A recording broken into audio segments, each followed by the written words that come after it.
Listo, ahora sí. Entonces, acuérdense que la nariz, siempre que nosotros vayamos a explorar semiológicamente algún órgano, vamos a tener que hacer ese recorderis anatómico, porque cuando ustedes vayan a tocar, a palpar, a mirar, ustedes tienen que saber qué es lo que están tocando, qué es lo que están observando. Entonces, siempre antes de cada exploración de cada órgano, acuérdense de hacer como ese repaso anatómico. La nariz, acuérdense que la nariz tiene una estructura externa y unas estructuras o una fosa Profe, interna. apenas Dime. estás compartiendo pantalla. Ahora sí, No. ya veo. ¿Sí les aparece a todos? ¿O a alguien Sí, más? profe. Sí. Sí. Listo. Entonces, tiene una estructura externa que está conformada por un esqueleto óseo y un esqueleto cartilaginoso. Acuérdense que el esqueleto óseo lo conforman estos huesos que son los huesos propios de la nariz y el esqueleto cartilaginoso es este hueso cuadrangular, este cartílago cuadrangular y este cartílago alar. ¿Listo? Si ya miramos la nariz por dentro, en las fosas nasales interiormente vamos a ver el tabique. Ojo, que es que muchos dicen que se tocan la nariz por fuera y que este es el tabique. No, eso no es el tabique hay que mirarlo por dentro de la nariz.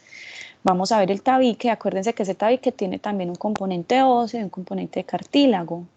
Está la lámina perpendicular del etmoides, que es el hueso vomer y un cartílago que se llama el cartílago septal. Pero bueno, acuérdense que acá tenemos el tabique nasal en toda la mitad. Y en los extremos laterales tenemos estos huesos. ¿Cómo es que se llaman esos huesos? ¿Recuerdan? Cornetes. Que son los cornetes. Acuérdense que hay 6 cornetes en total, 2 cornetes inferiores, 2 cornetes medios y 2 cornetes superiores. Inferior, medio y superior. ¿Listo? Ojo con esto, porque cuando vayamos a hacer una rinoscopia, esto es lo que tenemos que ir a buscar. El tabique en toda la mitad y los cornetes en las paredes laterales. Entonces miren que acá estamos viendo la fosa nasal, este es el hueso propio de la nariz, todo este es el esqueleto externo y ya aquí adentro tenemos el tabique nasal. Listo. Acuérdense que el tabique, lo que les dije, tiene una porción ósea, que es el hueso etmoides y el vomer, y una porción cartilaginosa, que es este cartílago septal. Ojo, ¿por qué les menciono eso? Porque ahorita cuando veamos el tabique semiológicamente y lo estemos explorando, vamos a hablar de la perforación del tabique nasal. Yo creo que todos hemos escuchado hablar de eso. ¿Qué es la perforación del tabique? Cuando acá a toda esta estructura se le abre un hueco, se perfora. Pero ¿cuál es la estructura que se puede perforar? El cartílago. El cartílago recibe un aporte vascular, ahí llegan arterias para nutrir ese cartílago. Si esas arterias colapsan, ese cartílago se necrosa y a ese cartílago se le abre un hueco. Y ese es la famosa perforación del tabique nasal. Entonces ahorita la vamos a ver en una imagen de un paciente. Bueno, acuérdense que están los cornetes. Importante que entre los cornetes, acuérdense que drenan los meatos. Están los meatos. Y a los meatos drenan los senos paranasales. ¿Se acuerdan de qué son los senos paranasales? Pues son las cavidades aéreas de, digamos, de los huesos que les permiten, pues ayuda como a ese soporte del cráneo.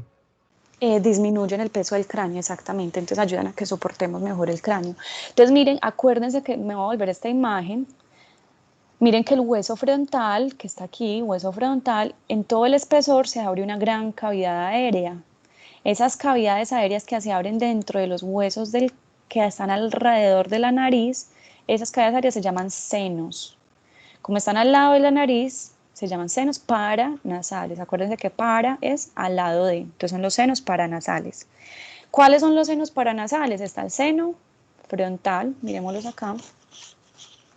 Mírenos acá, están alrededor de la fosa nasal. Está el seno frontal, el seno maxilar, al lado y lado, el seno etmoidal, que está como miren al lado de las órbitas. Entonces, ojo, para que ahorita miremos dónde duele, si se inflama, si da una sinusitis del seno etmoidal. Y por allá metido está el seno esfenoidal. Entonces, miren que tenemos frontal, etmoidal 2, maxilares 3 y esfenoidal 4. Son más o menos 4 senos paranasales, pero están pues de forma bilateral. Realmente son 2, 4, 6, 7 senos paranasales. Pero bueno, de los huesos son grandes esos 4 huesos. ¿Qué seno paranasal sería este?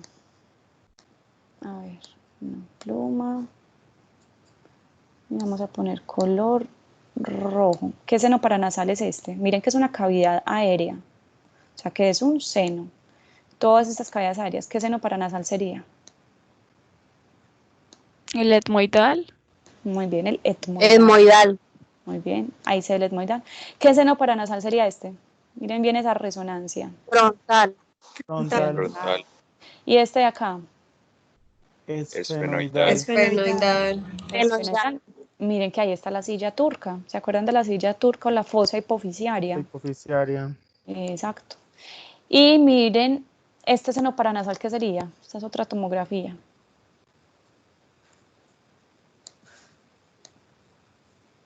El frontal, el único que está así como hacia el anterior, el frontal.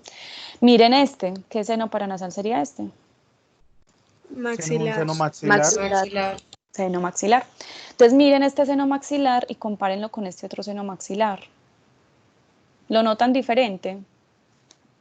Sí, pero Sí, uno sí, está el- como... Está como lleno de fluido.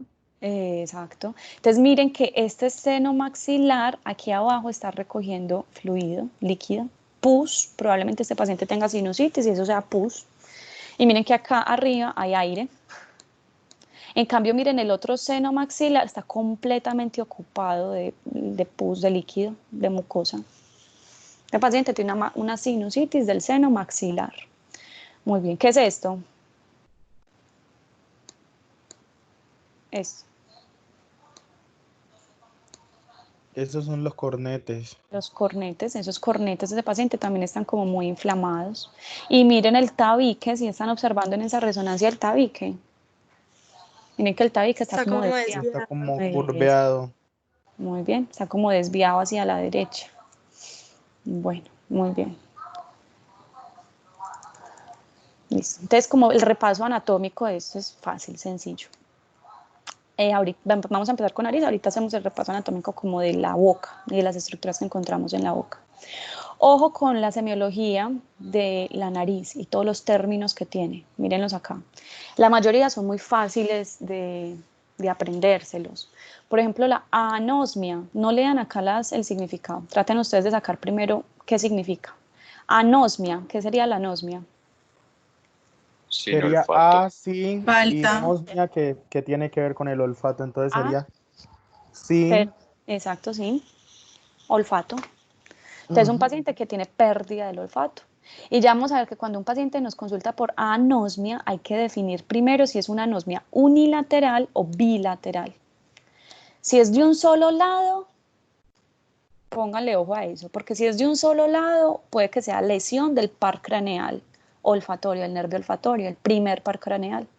En cambio, si es de una anosmia bilateral, generalmente esas anosmias bilaterales son por rinitis. Cuando a nosotros nos da una gripa, todos estamos anósmicos, uno no huele nada. Entonces, generalmente las bilaterales son inflamaciones o infecciones de la nariz. Bueno, hiposmia. ¿Qué sería la hiposmia? Hiposmia. Es como hipo quiere decir disminución, como que está como bajo. Y osmia Disminución. pues tiene que ver con el olfato, entonces sería como la disminución del olfato, Muy pues para bien. no decir lo mismo que dice allá. Hiperosmia. Lo contrario, se percibe, Aumento digamos, muchos olores. del olor. Aumento exagerado en la percepción de los olfatos. ¿Quién, muchachos? ¿Quiénes sufren de hiperosmias? Las maternas, profe, no, esas se les Sí, acudiza como. exacto, muy bien. Pues no es que sufran, es como en el momento de la maternidad. Ya de lo que sufran, no, no sé. Sí, no, pero es verdad, las mujeres en embarazo y las maternas sufren de hiperosmia porque durante el embarazo aumenta el flujo sanguíneo hacia la nariz y entonces al ser la nariz tan vascularizada captan mejor el olfato. Entonces sufren de hiperosmia. Parosmias se describen como percepciones distorsionadas del olor. Entonces, pues una distorsión del olor podríamos decir que es una hiposmia, una hiperosmia, o sea, o una anosmia, es una distorsión de la percepción del olor. O sea, que las parosmias es como la categoría grande, la categoría general, la distorsión del olfato. Disosmias y parosmias, digamos que son sinónimos, ¿listo? Las dos son percepciones distorsionadas del olfato o alteraciones, pues como en el sentido del olfato. Fantosmias, ojo con este, y el mismo nombre lo dice, fanto, es como de fantasma. Entonces son alucinaciones olfatorias, son olores que no están. Entonces, por ejemplo, la cacosmia es una fantosmia. O sea, un olor que no existe en el medio exterior. Cacosmia, ¿qué le suena a eso? Una percepción del olor desagradable, huele feo. Generalmente las cacosmias pueden estar vinculadas a crisis epilépticas. Entonces un paciente, ojo muchachos, pónganle, un paciente que diga, uy, o que les llegue al servicio de urgencias, un paciente inconsciente, ¿qué le pasó? No, es que estaba convulsionando, acabo de convulsionar.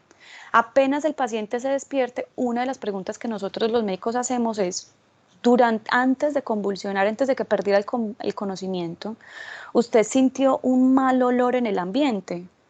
Y muchas de las epilepsias pueden estar relacionadas a cacosmias. Cuando uno dice, el paciente dice, sí, uy, me olió horrible, horrible, sentí un olor muy, muy feo y después ya perdí el conocimiento y empecé a convulsionar. Es porque esas epilepsias se originan en el uncus, en el hipocampo, sistema límbico. Pero realmente no era que hubiera un olor alterado o un olor fétido alrededor, sino que simplemente fue como un olor inventado por el sistema límbico. Entonces, ojo con esas cacosmias, que a la final Profe, resultan eso siendo... es el tumor, ese es el tumor en el hipocampo. Ese es uno de los tumores del hipocampo. Pues que también De- era por esa hernia, ese incus hipocampario, del, pues que usted nos menciona en anatomía, muy bien, del área entorrinal. del área entorrinal, uncus. Entonces, ojo con eso, es que cuando pacientes nos refieren ese síntoma previo a una epilepsia, ya sabemos dónde está el foco epiléptico, en el uncus. Y cuando hagamos la resonancia, ya uno sabe qué estructura ir a buscar. Bueno, epistaxis es el sangrado, la hemorragia por la nariz, a todos se nos ha venido la sangre por la nariz, eso lo denominamos epistaxis. Entonces, ojo con estos términos. Y rinorrea y rinoliquia, que son las secreciones por la nariz. Y las secreciones, vamos a ver que también hay que clasificarlas. Como las secreciones por el oído, para los que ya vieron la clase, las secreciones por el oído se clasifican, las secreciones por la nariz también se clasifican. Entonces, ojo con todos estos términos para que se los empiecen a aprender. Muy bien. Entonces, los pacientes nos pueden consultar por cualquiera de esas alteraciones. Primero, nos puede consultar por alteraciones del olfato. Alteraciones del olfato. Hiperosmias, hiposmias, fantosmias, cacosmias. Entonces, lo que nosotros como médicos tenemos que llegar a hacer es buscar cuál es la causa de esa alteración del olfato. Y lo principal es determinar si son causas periféricas, directamente algo que esté pasando en la nariz, o si es algo que esté pasando en el sistema nervioso central. ¿Qué causas del sistema nervioso central pueden llevar a esas alteraciones en la percepción del olfato? Por ejemplo, una meningitis. Las epilepsias, lo que les acabo de decir, las epilepsias del lóbulo temporal, que producen cacosmias o fantosmias, o tumores del lóbulo temporal también pueden producir cacosmias, o hiposmias, y abscesos intracraneales. Versus causas netamente que estén en la nariz, porque de pronto en la nariz está creciendo un tumor, o porque de pronto en la nariz esté un pólipo surgiendo, o porque la nariz esté inflamada, el paciente tenga una rinitis. Entonces, eso es como lo que tenemos que nosotros entrar a ver. ¿Qué causas realmente nos pueden importar o de dónde puedo yo originar esas alteraciones en la percepción del olfato? Bueno, nos pueden consultar por salida de líquido por la nariz. Entonces, cuando a un paciente le esté saliendo líquido por la nariz, ya sabemos que a eso le vamos a decir paciente con rinorrea. Paciente con rinorrea. Y ese líquido hay que decir qué características tiene. Entonces, si es un líquido mucoso, como blanquecino, como salivar, como si pareciera saliva, un moco saliendo por ahí, ese líquido mucoso pues nos puede indicar que si la nariz como tal está inflamada, que hay una rinitis, creo que todos hemos sufrido de rinitis en algún momento, o infecciones virales. La famosa gripa puede dar salida de líquido por la nariz de características mucosas. Ojo, cuando ya empieza a ser purulento, salida de líquido muco purulento, siempre piensen en que ya hay una bacteria, ya hay una infección bacteriana, a ese paciente habrá que darle antibióticos. O es muy común en los niños, un niño que la mamá los traiga y diga, no, mira, este niño lo que le está saliendo por la nariz y uno ve que es pus saliéndole cuerpos extraños. Siempre hay que buscar que no tenga algún objeto que los niños se meten por allá y eso se queda dentro de las fosas nasales, se infecta y produce esa secreción. Una rinorrea de características cristalinas. Pensemos en que sea líquido cefalorraquídeo. Acuérdense, ¿por qué? Vamos a volver a esta imagen. Acuérdense que en el techo de las fosas nasales, la lámina cribosa está atravesada por el primer par craneal, el nervio olfatorio. Y si yo fracturo el techo de la nariz, ingreso a la cavidad endocraneana. Entonces, un paciente que les consulte por un trauma cráneoencefálico, que le esté saliendo líquido transparente por la nariz, siempre piensen o sospechen que no sea líquido cefalorraquídeo, una fractura del techo de las fosas nasales y que sea líquido cefalorraquídeo que se les esté saliendo. Entonces, ojo con esa imagen y recuerden ese detalle ahí anatómico. Cuando uno ya determina que sí es salida de líquido cristalino tipo líquido cefalorraquídeo, ya eso cambia nombre y lo vamos a denominar rinoliquia. Cuando uno ya dice, ah, sí, esto es líquido cefalorraquídeo, entonces ya no decimos rinorrea cristalina, pues uno puede decir rinorrea cristalina, pero ya cuando uno diagnostica que es líquido cefalorraquídeo, decimos es rinoliquia. Y la epistaxis, que ya vamos a hablar de la salida de sangre por la nariz. Bueno, de la obstrucción nasal, entonces, creo que a todos se nos ha tapado también la nariz. Uno a veces está haciendo ejercicio o y uno siente que uno no respira por una nariz. Entonces, primero hay que definir si esa obstrucción nasal es unilateral de un solo lado o bilateral. Causas unilaterales pueden ser un cuerpo extraño, que alguien se haya metido una canica allá adentro, bueno, algo. O que le esté creciendo un pólipo. Generalmente los pólipos crecen en una fosa nasal, no en las dos, sino en una sola. O que sea una neoplasia, algún tumor que le esté creciendo en una fosa nasal que no le esté permitiendo respirar por esa fosa nasal.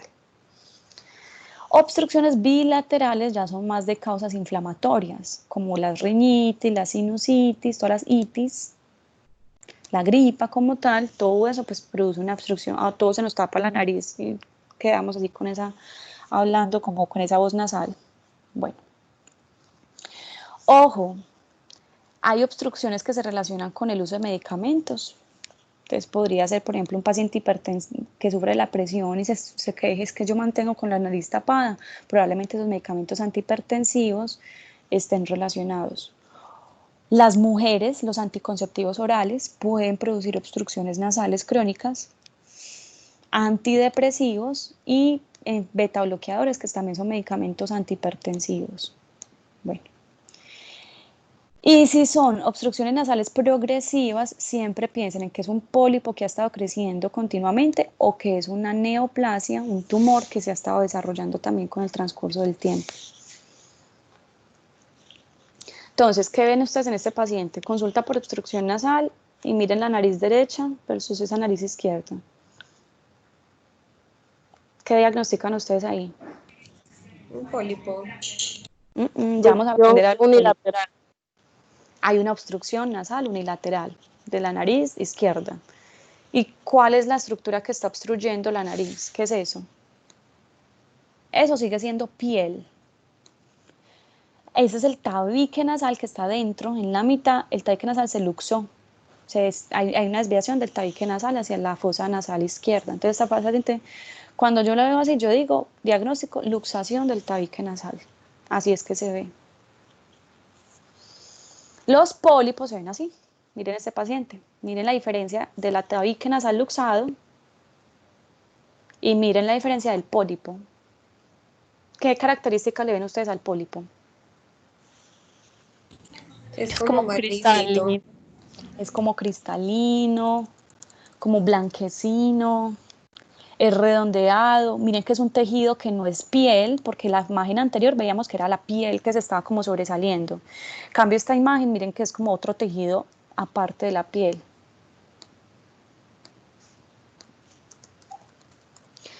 Así se ven los pólipos. Entonces, ojo con esa imagen para que los aprendan a ver, los pólipos nasales. Y esos pólipos tienden a crecer mucho. Y miren dónde está ubicado. Los pólipos nasales generalmente crecen en el techo de la nariz. Entonces, hay que abrir esas fosas nasales y mirar hacia arriba. Y hacia el techo de la nariz, uno empieza a ver eso, la acumulación pues, o el crecimiento de ese pólipo. Bueno, ¿qué tiene este niño? Un cuerpo Una canica. extraño. Un Un cuerpo extraño. Cuerpo extraño. Exacto. Entonces, ¿este niño qué síntomas podría tener? Primer síntoma, obstrucción nasal, listo. Otro síntoma que podría tener ese paciente, signo o síntoma. Disminución en la respiración. Obstrucción nasal, disminución en el hiposmia, listo. Otro signo o síntoma. Rinorrea, ¿Qué tipo de rinorrea? esa puede ser Purulenta. como purulenta, sí. Muco purulenta. Sí. Mucopurulenta. Podrías percibir mal olfato, podría tener cacosmia, si eso ya está infectado, imagínense uno oler esa canica infectada todo el tiempo, pues, podría ya tener cacosmias. Y rinorrea, muy bien, mucopurulenta. Si es agudo, pues podría ser simplemente una rinorrea líquida, mucosa, pero ya si esa canica lleva ahí 3, 4 meses, podría empezar a desarrollar rinorrea mucopurulenta. Muy bien. La epistaxis, entonces ya sabemos que la epistaxis es esto, salida de sangre por la nariz. La importancia de la epistaxis es, generalmente a todos se nos ha venido la sangre por la nariz. Yo creo que a chiquitos, a todos alguna vez en la vida se nos vino la sangre por la nariz y grandes incluso se nos puede venir. Creo que es un síntoma normal y muy común que a todos nos puede pasar. Pero ¿cuándo nos vamos a preocupar por la epistaxis? Ojo muchachos, cuando es muy recurrente. Entonces una paciente o un niño que tiene epistaxis y a la semana otra vez y a la otra semana otra vez y lleva un mes entero y todo un año semanalmente viniéndosele la sangre por la nariz, eso no es normal. La cantidad, si son sangrados muy, muy pronunciados, o sea, hay pacientes que consultan por una epistaxis que los choca, entran en choque polémico, sangran tanto por la nariz que toca transfundirlos. Entonces, obviamente esas epistaxis no son normales. Y pacientes que tengan enfermedades asociadas, por ejemplo en la hipertensión, un paciente hipertenso que esté sangrando y sangrando y sangrando por la nariz, piensen en que esa hipertensión está descontrolada. En los pacientes que sangren recurrentemente por la nariz, semanal, piensen que son discrasias sanguíneas o coagulopatías. Entonces, que por ejemplo tenga una hemofilia, aunque pues creo que la hemofilia cantaría por otros síntomas, pero bueno, una hemofilia o por ejemplo una enfermedad de von Willebrand, que luego la van a conocer, que es la discrasia sanguínea o alteraciones pues en la coagulación de la sangre. Después, más adelante, ustedes conocerán esas enfermedades. Neoplasias, dime. También se puede ver como por el uso de drogas, ¿no? Exacto, muy bien. Algunos Por la medicamentos. Esteroides.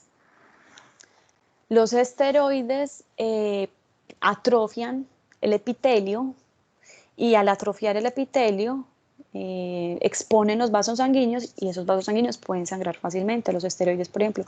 Y otros medicamentos como cuáles, la aspirina, los AINES, antiinflamatorios no esteroideos, lo que es el naproxeno, el ibuprofeno, esos medicamentos que miren que son muy comunes pueden desencadenar sangrados nasales. Muy bien. Entonces, ojo con esos pacientes donde vayamos a sospechar alteraciones en la coagulación, que consuman medicamentos, que tengan enfermedades asociadas. ¿En quién sospechamos una alteración en la coagulación? No solamente en el que esté sangrando recurrentemente, sino en el que tenga sangrados en otras partes del cuerpo. Entonces, si un paciente, cuando les consulte un paciente que se les vino la sangre por la nariz, ustedes lo que tienen que preguntar, lo segundo que tienen que preguntar es, cuando se lava los dientes también le sangran las encías. O cuando usted se corta, sangra y se demora mucho en coagular esa sangre de la cortada. Entonces miren que ya ahí está hablando de sangrados en otras partes del cuerpo, en la piel, en la boca. O por ejemplo, usted el popó le sale con sangre, o ha tenido episodios de orina con sangre. O uno le pregunta, si usted se golpea o le salen morados, no golpearse, pero le salen morados de forma espontánea. Un paciente que le estén saliendo morados en el cuerpo de la nada, piensen en que tenga alguna alteración en la coagulación. ¿Listo? Los sangrados pueden ser de dos tipos. Las epistaxis pueden ser de dos tipos, anteriores o posteriores.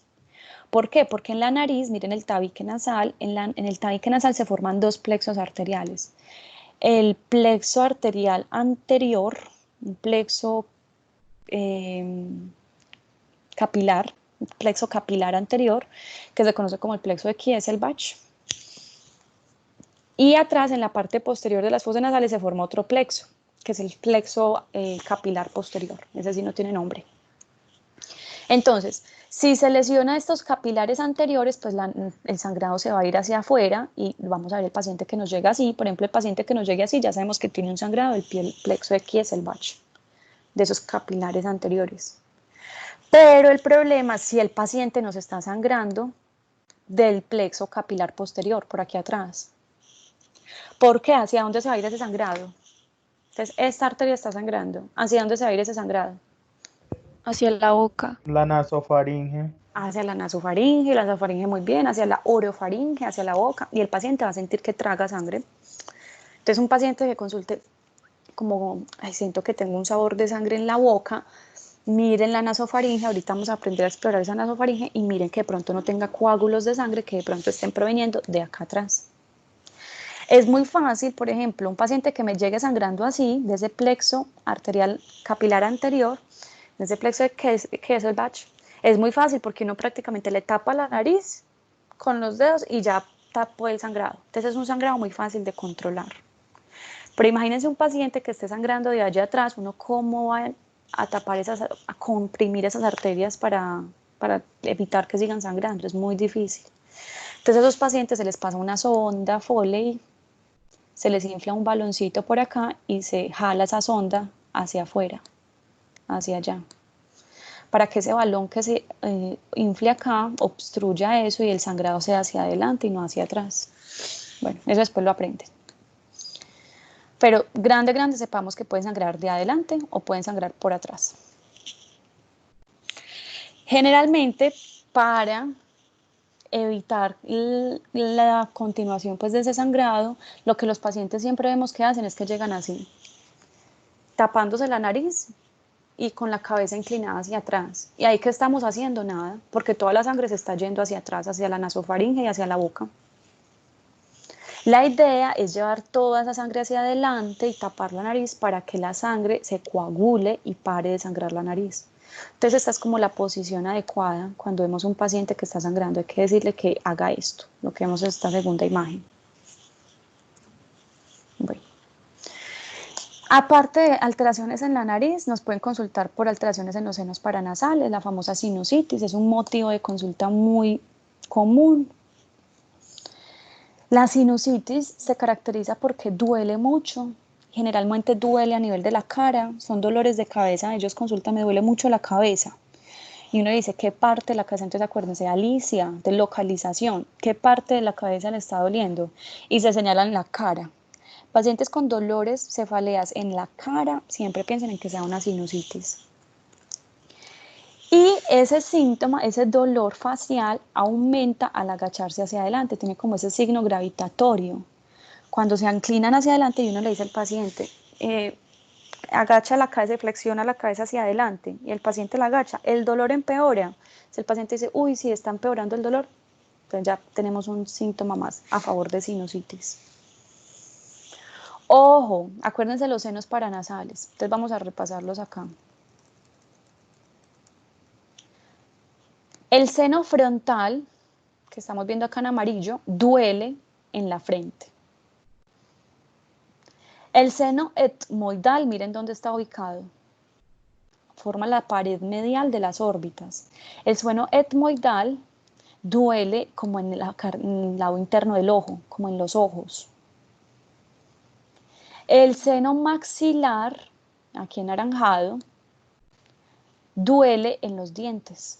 Entonces un paciente que se queje de dolor dentario, piensen que de pronto es una sinusitis maxilar. Y el seno esfenoidal, esto ya sí lo habíamos dicho, ¿dónde duele? Cerca de la silla turca. Cerca de la silla turca, ¿no? ¿Dónde se irradia ese dolor? Ya lo habíamos mencionado en cefaleas. Hacia la glabela. Casi. Pues hacia el occipital y hacia el vértex. El Occipucio y vértex vértex. y hacia el occipucio. Muy bien. Entonces, un paciente que tenga dolor en el occipucio o en el vértex, piensen que es un dolor del seno esfenoidal. En el frontal, pues del frontal. En los ojos, en las órbitas del etmoides. Y en los dientes del maxilar. Bueno, sigamos acá. Obviamente la sinusitis, como es inflamación, itis, la inflamación y si hay una sobreinfección, puede producir fiebre. Entonces las sinusitis generalmente se acompañan de otros síntomas asociados como fiebre y descarga nasal purulenta. Como es pus lo que se está acumulando allá, todo ese pus sale hacia los meatos y de los meatos sale por la nariz y sale pues como esa mucosa purulenta, que puede ser sinusitis. Bueno. Profe, incluso usted mencionaba que otro como signo de eso podría ser la resonancia de la voz. Otro signo. Bueno, sí, muy Pues bien. sí, Que lleguen como con la nariz tapada, hablando como con la nariz tapada también puede ser un síntoma y un signo de sinusitis. Bueno, en el examen físico, entonces cuando vamos a explorar la nariz, otra vez empezamos primero con inspección. Lo mismo, inspección, palpación, percusión, auscultación. Aquí lo que hacemos es inspección y palpación. La inspección, pues miramos la nariz y la nariz pues tiene muchas formas. En teoría tendríamos que describir qué forma tiene la nariz. Entonces es una nariz roma, una nariz chata, una nariz celestial que es como apuntando hacia arriba, una nariz griega. Hay demasiados tipos de narices. Yo no les voy a preguntar, pues voy a decir que se aprendan grande todos los tipos normales que hay de nariz, pero sepamos que hay muchos tipos de narices anatómicamente descritos. Entonces, primero hay que describir qué tipo de nariz tiene. ¿Qué más se le puede describir la nariz? Si tiene alteraciones en la coloración. Por ejemplo, miren a este paciente. ¿Qué le notan ustedes ahí en la nariz?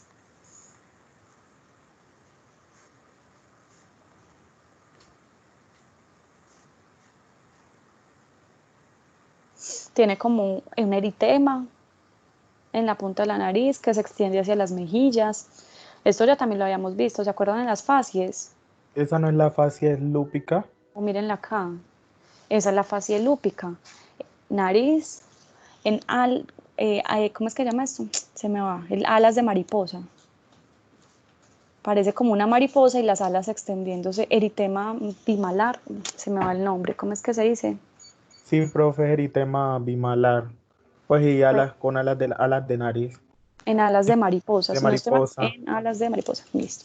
Entonces, que parece una mariposa que miren que se extiende hacia la región bimalar de un lado y del otro. Entonces, siempre que ustedes vean ese eritema en alas de mariposa, ¿qué es lo que vamos a sospechar? Lupus eritematoso. Un lupus, muy bien. O miren este señor, muy probablemente lo que tenga este señor es una rinofima. Hay muchas patologías pues como dermatológicas que pueden aparecer en la nariz. Ya eso pues como corresponde cuando ustedes lleguen a dermatología, empezar a conocerlas, pero grande, apréndanse esta que es muy común, que es la rinofima y el eritema en alas de mariposa, que es del lupus. Otro paciente acá con eritemas en alas de mariposa.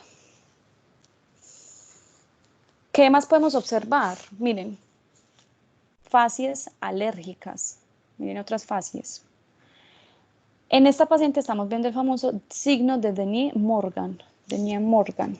Ese signo consiste en esto, ojeras, acompañado de apertura oral, es una paciente que es respiradora oral, y con unos pliegues, dos pliegues en el reborde infraorbitario, en el párpado inferior. Cuando ustedes vean eso, respiración oral, las ojeras y los pliegues en el párpado inferior, piensen en que es una paciente rinítica, al que tiene alergia crónica. Y también en los pacientes con alergia crónica se les puede producir un pliegue en la parte posterior de la nariz, no sé si superior de la nariz, no sé si la vean bien ahí en esa imagen. Ahí lo voy a señalar, si en ese pliegue es el pliegue transverso de la nariz. También indica que es un paciente rinítico o alérgico crónico. Mírenle las ojeras, y miren en los pliegues que tienen el párpado inferior. Todos esos son signos de rinitis. Bueno, hay que mirar las narinas, si tiene o no tiene uso de músculos accesorios. Entonces uno describe al paciente con nariz morfológicamente normal, sin desviaciones aparentes, sin eritema en alas de mariposa, sin rinofima, sin signos o facies alérgicas, sin uso de músculos accesorios, sin aleteo nasal. Acuérdense que cuando vimos frecuencia respiratoria hablamos del aleteo nasal, eso hay que describirlo. Y está también esta otra malformación que podemos encontrar en la nariz, que es la nariz en silla de montar. Parece como la silla de montar de un caballo. Por eso se llama nariz en silla de montar. ¿Alguien sabe por qué se puede dar esa nariz en silla de montar? La causa.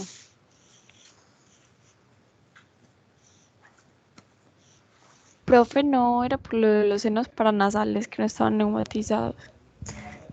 Casi. Los senos paranasales no neumatizados produce hipoplasia malar. O sea, como que los dos maxilares de acá no se llenan de aire, entonces uno le ve como la cara hundida al paciente, hundidita. Profe, ¿y podría ser por destrucción del tabique nasal? Esa nariz en silla de montar puede ser por una destrucción del tabique nasal. El tabique que está allá adentro, que soporta todo, es la pared que soporta todo este dorso de la nariz. Si ese tabique nasal se colapsa, pues el dorso de la nariz se va a colapsar muy bien. Pero ¿qué enfermedad me puede llevar a una destrucción del tabique nasal?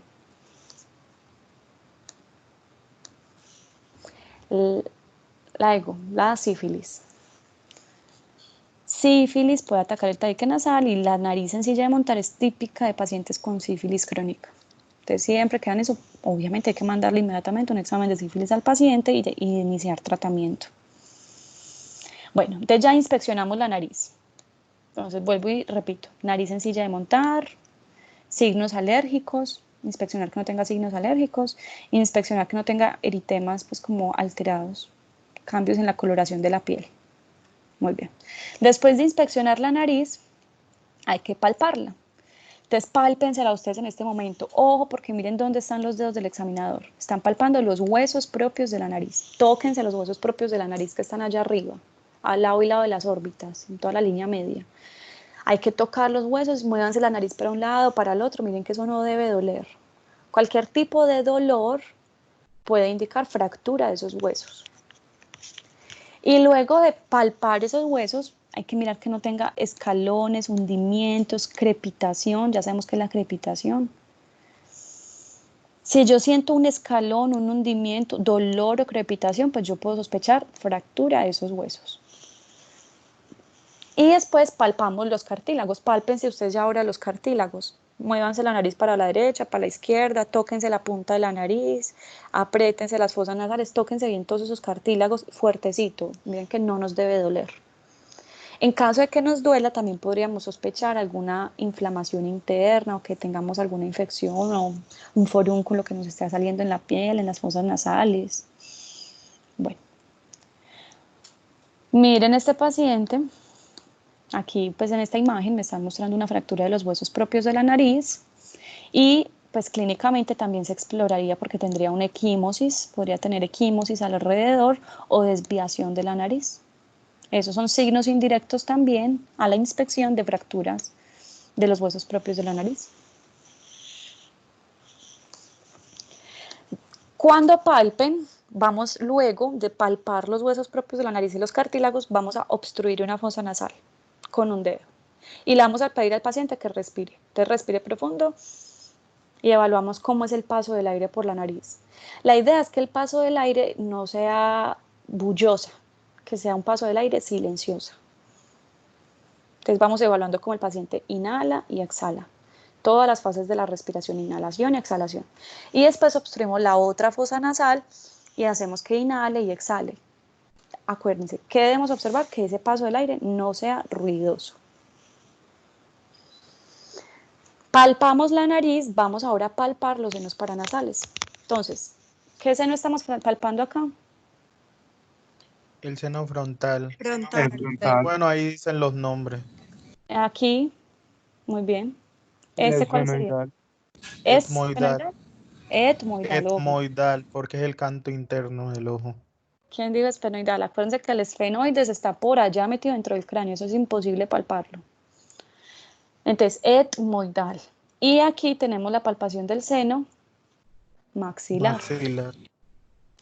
Entonces, pálpense los frontales y tóquenlo durito, eso no debe doler. Pálpenlo fuerte, fuerte contra el cráneo. Pálpense el seno etmoidal en este momento. Y fuerte, pálpenlo fuerte, tampoco nos debe doler, y el maxilar tampoco. Esa palpación, muchachos, no es que sea una palpación suavecita, superficial, como tocando la piel, no. Acuérdense que queremos explorar el hueso, entonces la palpación debe ser un poquito fuerte. Y ya por último, hacemos la rinoscopia. La rinoscopia, utilizamos este aparatico que se conoce como el espéculo nasal. Es un espéculo que introducimos en las fosas nasales y que al pinzarlo abre las fosas nasales. Hay dos tipos de rinoscopias, una rinoscopia anterior y una rinoscopia posterior. La anterior es la que hacemos por aquí, por delante, esta. Esa es una rinoscopia anterior. Miren que estamos introduciendo el espéculo hacia una narina, hacia una fosa nasal, y estamos abriendo ese espéculo. Esa es la rinoscopia anterior. La rinoscopia posterior, mírenla ahí en la imagen, ingresamos por la boca, introducimos un espejo hasta la faringe y miramos desde atrás las narices, desde la nasofaringe hacia atrás. Esto, por ejemplo, lo utilizamos cuando tenemos esas epistaxis posteriores. Bueno, y esto es lo que queremos ver en la rinoscopia anterior. ¿Qué sería esto, muchachos? Los cornetes. Sí. El tabique El nasal. tabique Ya nasal. es de tabique, pero ya lo de los El labios son tabique los nasal, cornetes. ¿listo? Entonces miren que acá tenemos el tabique nasal. ¿Esa no sería la lámina perpendicular del etmoides? Si estamos muy anterior, vendría siendo el cartílago septal. Ah, ok. Cartílago. Al etmoides está más atrás.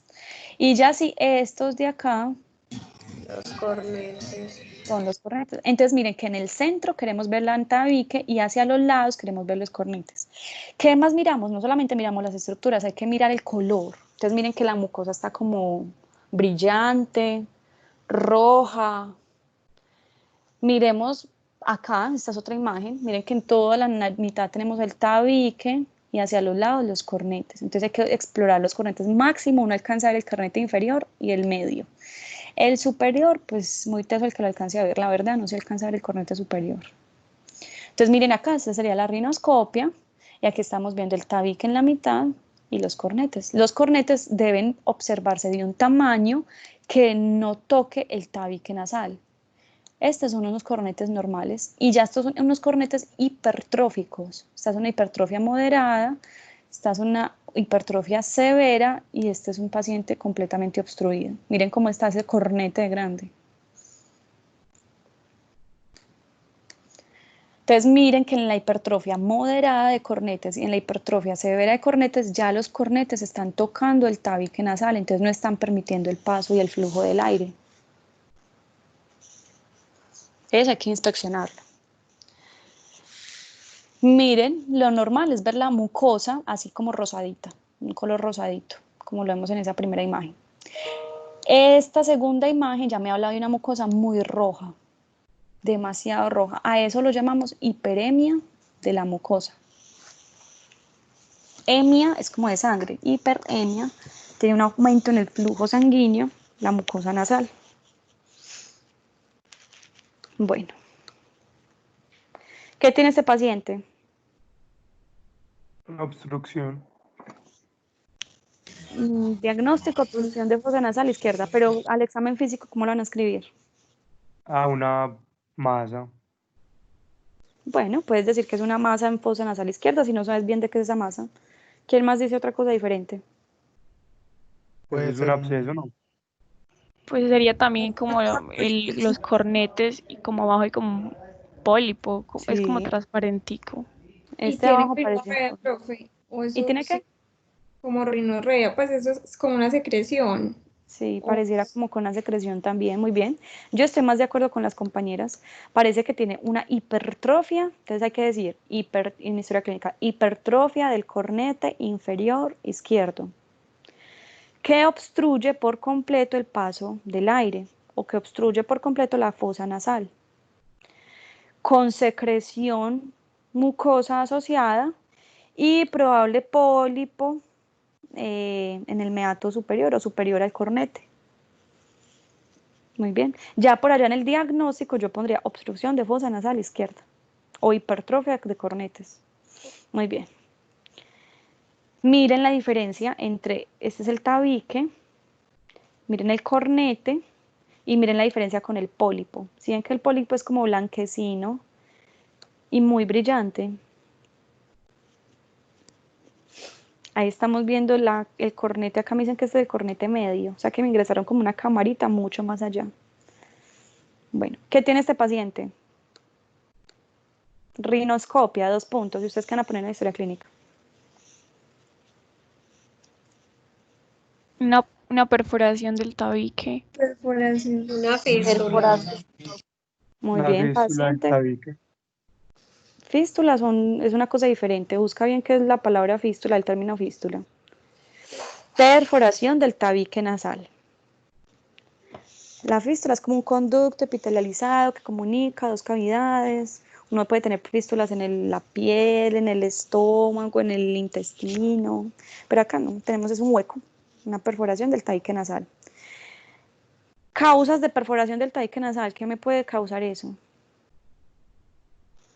Trauma. Un trauma, un golpe que me haya lesionado ese cartílago, bueno, ¿qué más? Abuso de El sustancias. consumo de cocaína. Muy bien. Consumo de cocaína, abuso de sustancias psicoactivas. La cocaína es un vasoconstrictor y hace que las arterias hagan tanta vasoconstricción que ese cartílago se puede quedar desnutrido y el cartílago inmediatamente se necrosa y se le abre un hueco. Entonces, ojo, que siempre que vean un paciente así, sospechen que está consumiendo sustancias psicoactivas, como la cocaína. Bueno, y después, por último, aplicamos las maniobras.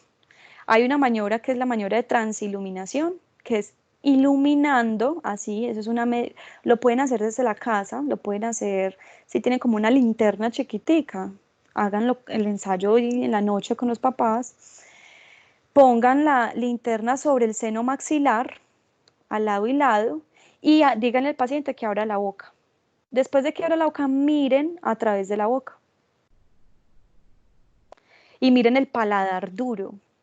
Esa luz que ustedes ponen aquí arriba, tienen que tener la luz apagada, apaguen la luz del cuarto, por eso les digo, hago en la noche, háganlo en la noche para que lo vean mejor.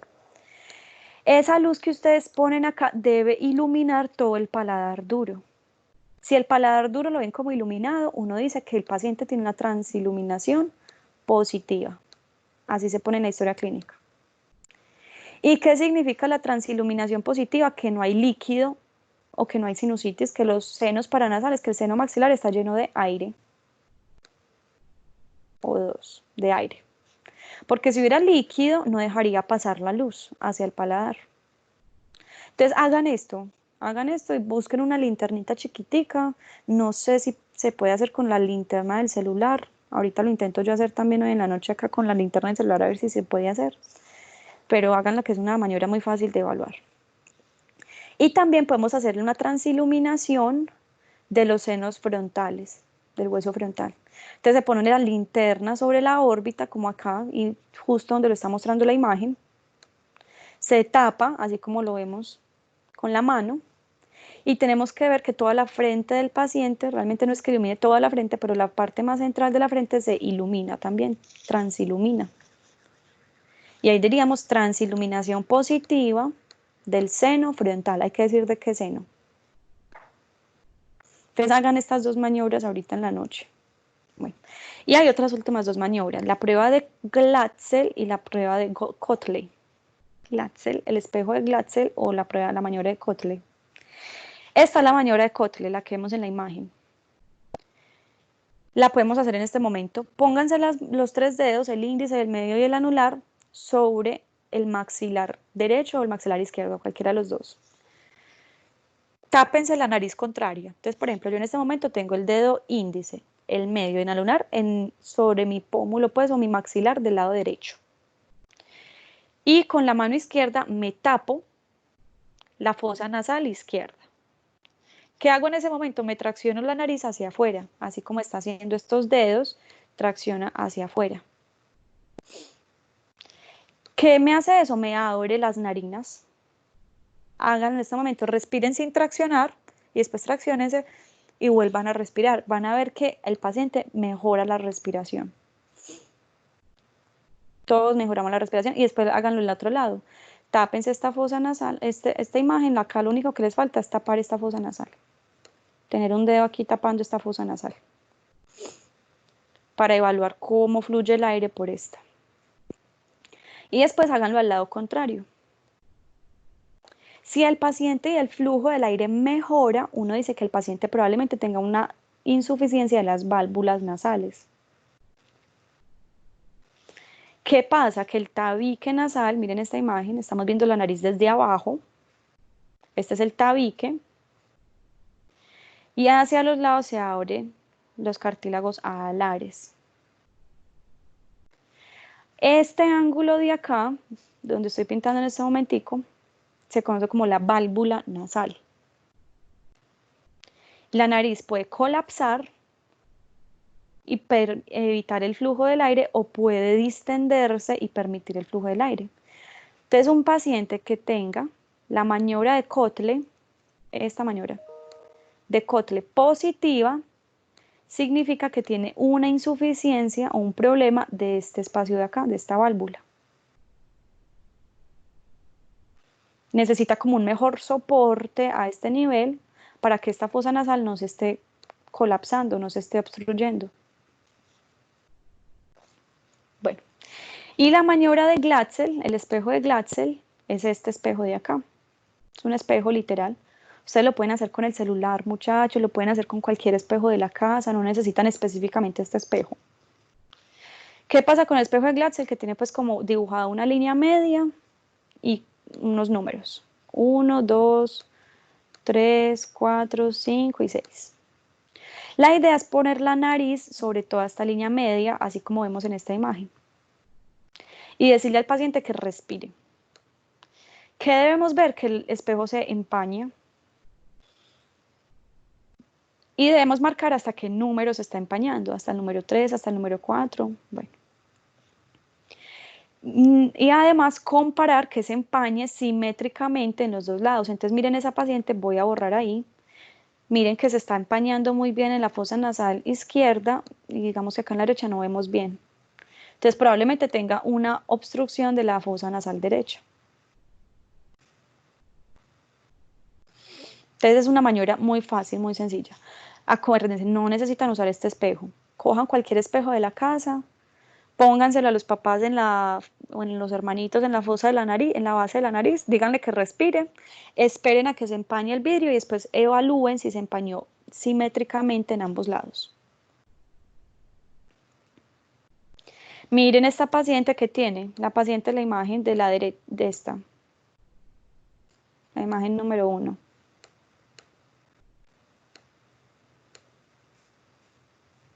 Diagnóstico.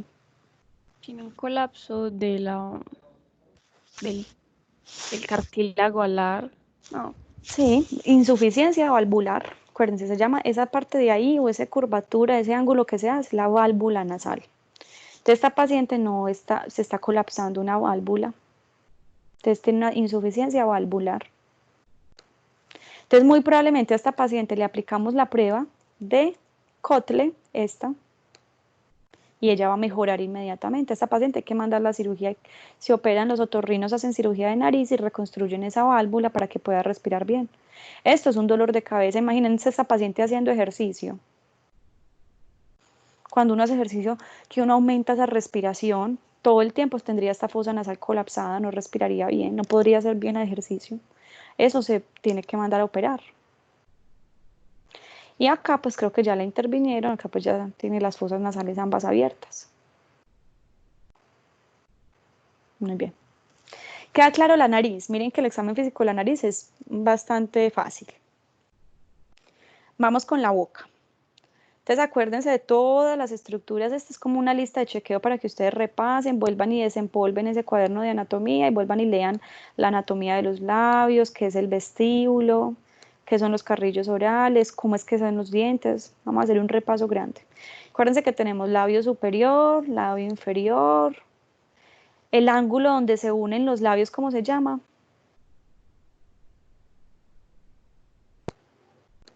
Aquí donde estoy pintando, el ángulo donde se une el labio superior con el labio inferior. Ese ángulo de ahí y este ángulo de acá. Comisura. Muy bien, las comisuras labiales. Hay que inspeccionar las comisuras labiales. ¿Cómo se llama este surco que se está formando acá?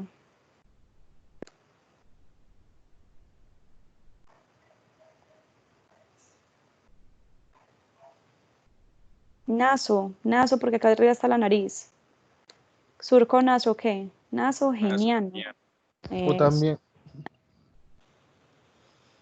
surco nasogeniano. Vamos a tener que dentro, ¿cuál es el músculo que recubre el músculo que encontramos dentro de los labios? no es el orbitario Casi. Músculo orbicular de la de la boca. boca. Orbicular, es el orbicular. Todo esto es el vestíbulo, el carrillo. Toda esta cara interna de las mejillas se conoce como el carrillo. Entonces a ustedes les van a decir, saque una muestra del carrillo. ¿Y ustedes qué es el carrillo? Ya acuérdense, el carrillo es toda esta cara interna de las mejillas. Acuérdense que en el carrillo encontramos este punto, esta papila. ¿Qué es eso? Es el punto donde drena la glándula parótida, pues como por ahí sale el conducto, sí, de la glándula parótida, Muy esteno. bien. De Stenon, muy bien. El drenaje de la glándula parótida, acuérdense que las glándulas salivares mayores, las glándulas que producen la saliva, están fuera de la boca. Necesitan conductos para llegar a la boca.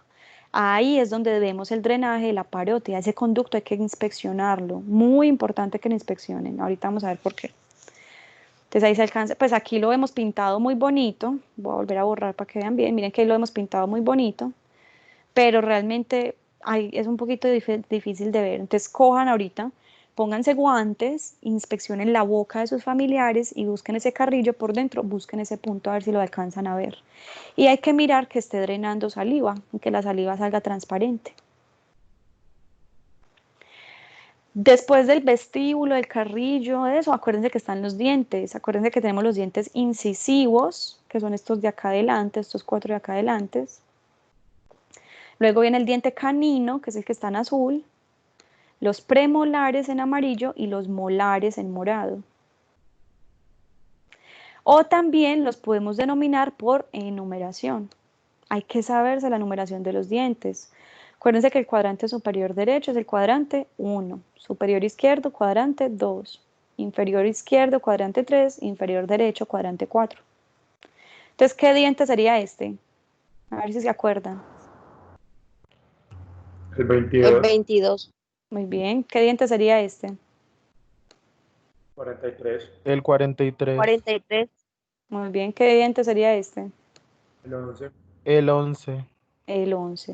Entonces, para los compañeros que no sabemos numerar los dientes, hay que aprenderse la numeración de los dientes, porque si un paciente nos llega al servicio de urgencias con una fractura de un diente o que le tumbaron un diente, al paciente le tumbaron un diente. No. Como médicos ya tenemos que saber, paciente con caída del diente número 23, paciente con fractura del diente número 45, y así. Entonces, repasen bien eso. Ese sería el 11, este sería el 12, 13 y así sucesivamente. 21, 22, 22, 23, 24, 25, 26, 27, 28 por allá atrás. 31, 32, 33, 34, 35, 41, 42 y así también sucesivamente. ¿Listo? Así es que se enumeran los dientes. Tenemos el paladar duro. Acuérdense que detrás de los dientes está el paladar duro, el paladar blando. En la parte posterior del paladar blando cuelga la úvula. Y acuérdense que hacia los lados de la úvula tenemos el pilar Los anterior. pliegues Muy bien, los pliegues palatoglosos. Bueno, y paladar anterior. palatofaringe. Y aquí vamos a tener estas glándulas, ¿cómo se llaman? Estos órganos. Esa no es la amígdala Muy bien. Ese es el paladar blando. Entonces son las amígdalas, ¿qué? Palatinas. Palatinas. palatinas. Palatinas. Entonces, ¿qué son las amígdalas? Yo ahí dije glándulas y me equivoqué, eso no son glándulas. ¿Qué son las amígdalas? Son tejido linfoide, pues nodular, que hay acúmulos de linfocitos. Muy bien, o sea que dentro de esas amígdalas, si yo le tomo una biopsia, voy a ver linfocitos. Son los órganos, si hay una infección acá, una inflamación acá, las primeras células van a llegar de esas amígdalas, de las amígdalas linguales, que acuérdense que están por aquí atrás, y de las amígdalas palatinas, que son estas de acá. Hay que mirar la lengua, acuérdense que en la parte inferior de la lengua hay unos pliegues y está en el punto de drenaje las glándulas salivares de la sublingual y la submandibular. Bueno, grande, así esta es como la anatomía de la boca. Ahora, ¿cómo exploramos nosotros la boca? Primero, motivos de consulta por los cuales nos pueden llegar los pacientes. Dolor, uno de los principales motivos de consulta, me duele algo en la boca. Lo principal a uno que le va a doler son los dientes, entonces generalmente son dolores dentarios. Esto pues realmente lo tratan más los odontólogos, pero hay que saber un poquito de dolores dentarios. Dolores de encías, no sabemos qué son las encías. Dolor de la lengua, ¿cómo se denomina el dolor de la lengua? Glosodinia. La glosodinia es el dolor de la lengua. Nos pueden llegar consultando por trastornos de la salivación, como la asialia. ¿Qué sería la asialia? Que no se produce saliva Exacto, entonces llegan con boca seca seca. por disminución en la producción de la saliva. Cialorrea, ¿qué es la cialorrea? Es como esa salida, digamos, El involuntaria de aumento esa de las... saliva. El Aumento de la aumento es salivación. tialismo. ¿Aumento no es No, tialismo, profe? ¿O también aumento puede de la ser salivación es cialorrea? la cialorrea. Venga, busquémoslo Ah, de una ok. vez. Cialorrea es el aumento en la salivación. Cialismo es lo mismo, son sinónimos. No, pues yo decía tialismo. Ah, no conozco el tialismo. A ver, busquémoslo de una vez. Tialismo, para aclarar todas esas dudas de una vez.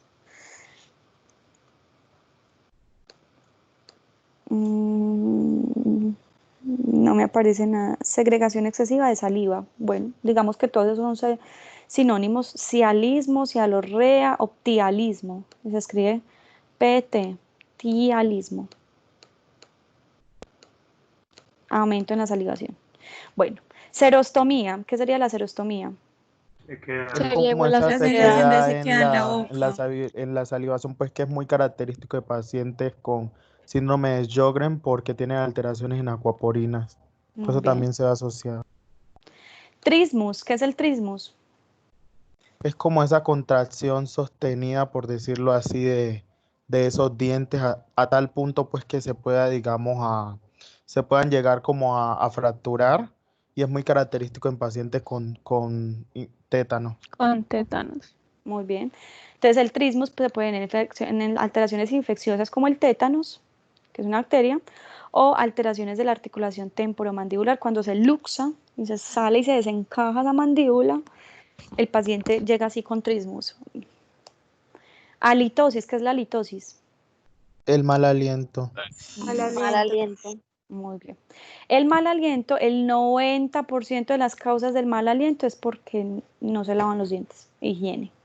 Un paciente que diga, ay, tengo mucha halitosis, hay que decirle, lávese mejor los dientes, use enjuague, use seda dental y probablemente esa halitosis mejore el 90% de las causas. Las otras causas de halitosis pueden ser infecciones, reflujo gastroesofágico. Entonces, por ejemplo, cuando un paciente tiene gastritis crónica y se le devuelve todo ese ácido gástrico, eso produce muy mal aliento. Y ojo con cáncer o neoplasias o abscesos de las vías pulmonares del tracto respiratorio o un cáncer en cavidad oral. Profe, una pregunta. Sí. Yo conocí, digamos, a mi hermana un tiempo que le salían como unas bolitas blancas en las amígdalas y eso también le provocaba como mal aliento. ¿Eso es como de lo mismo? Eso es porque las amígdalas cuando se infectan y se inflaman se les abren huecos, se les abren criptas. Esas criptas se pueden llenar de alimentos y ese alimento que se quede ahí metido se puede calcificar o pues infectar, obviamente. Sí, es la amigdalitis crónica y esas criptas que se abren también hay que meterla acá. Es también un trastorno común de que le dé halitosis al paciente. una causa común. Yo creo que al final que hablamos de amígdalas, de pronto hay una imagen de eso. Vamos a ver si sí la tengo acá en esta presentación. Bueno, siempre que ustedes tengan halitosis, ya sabemos pues el 90% de las causas que es, pero pueden haber unos tipos de halitosis patológicas. Entonces, por ejemplo, está el aliento con olor a manzanas, el aliento amoniacal, el aliento pútrido o el fetor hepaticus o el hedor hepático. Estos son tipos de alientos que pueden estar en los pacientes.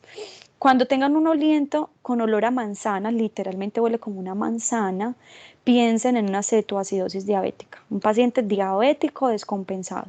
Ese paciente hay que hospitalizarlo, inyectarle insulina, bueno, o potasio antes y líquidos si lo necesita. Paciente con olor a manzanas diabético, piensen que se está complicando. Un olor a amoníaco, realmente y literalmente huele a lo que huele el amoníaco, una halitosis con ese olor amoniacal. Piensen en el ácido úrico. Probablemente ese paciente tenga, dime. Incluso, pues ya que usted habla del ácido úrico, pues está, por ejemplo, la gota y a esos pacientes con gota se les manda exámenes de aliento para, pues, que ayuda a ese diagnóstico, a esa detección. Exacto, y es por eso, porque usted se libera como esas partículas volátiles del ácido úrico por el aliento. Entonces siempre piensen en el ácido úrico elevado en sangre. El ácido úrico es la gota. Cuando el paciente crónicamente acumula ácido úrico, a eso lo denominamos gota. Creo que todos hemos escuchado hablar de la famosa gota. El aliento pútrido, literalmente pútrido, creo que no hay otra palabra que lo describa, es fétido, muy, muy feo, pues es el olor. Es típico de los abscesos pulmonares. Es que no tenga una infección y acumulada dentro de algún pulmón. Y el fetor hepaticus también es un mal aliento, pero que se designa a una insuficiencia hepática, que está fallando el hígado. Entonces miren que hay múltiples causas de mal aliento. Ya sabemos cuáles son las principales, pero si el paciente en serio que se lava los dientes todos los días, muy juicioso usando el enjuague bucal, la dental, y él sigue diciendo tengo mal aliento, pensemos en que pueden haber otras causas que hay que descartárselas en el paciente. El tabaquismo, profe. También, sí tienes toda la razón. Tabaquismo puede producir acúmulo de sustancias nocivas en la cavidad oral y también mal aliento. ¿Qué observamos? Bueno, entonces vamos al examen físico.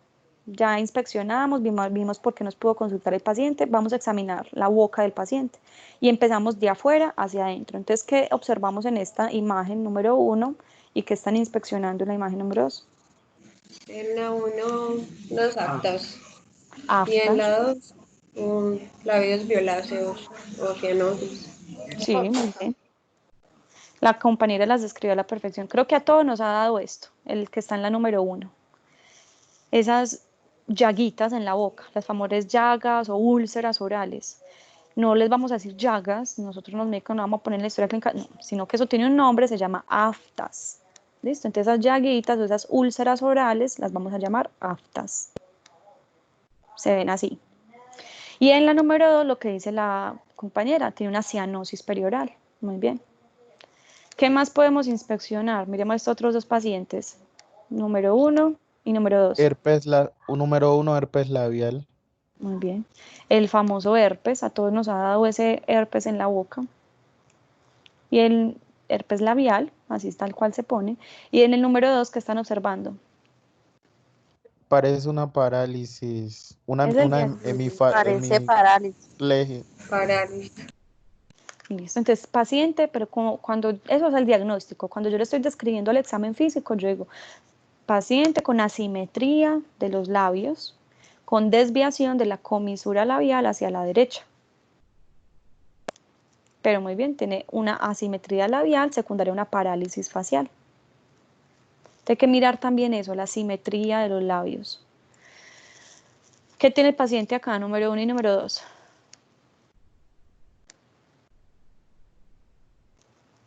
El número 1 es como los labios están edematizados.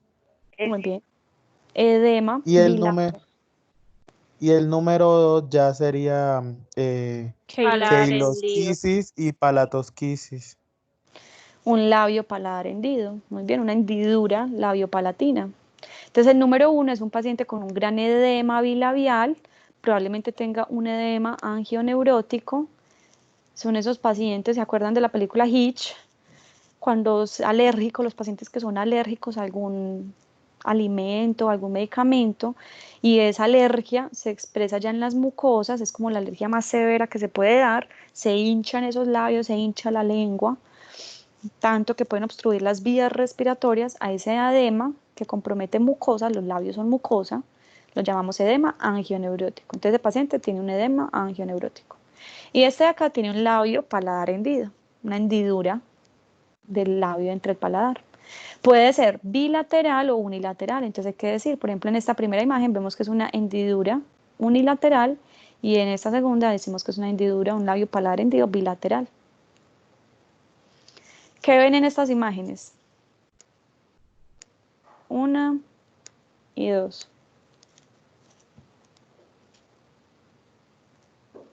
La primera sería como de las glándulas de los labios que estarían, es que no me acuerdo el nombre. Pues sí, sería como presencia Muy bien, por ahí va la de, cosa. de las glándulas. Son glándulas sebáceas o sudoríparas, perdón, no. Glándulas sudoríparas ectópicas. Las glándulas No son sudoríparas, manchas dime, de Fordyce, creo. bien, muy bien.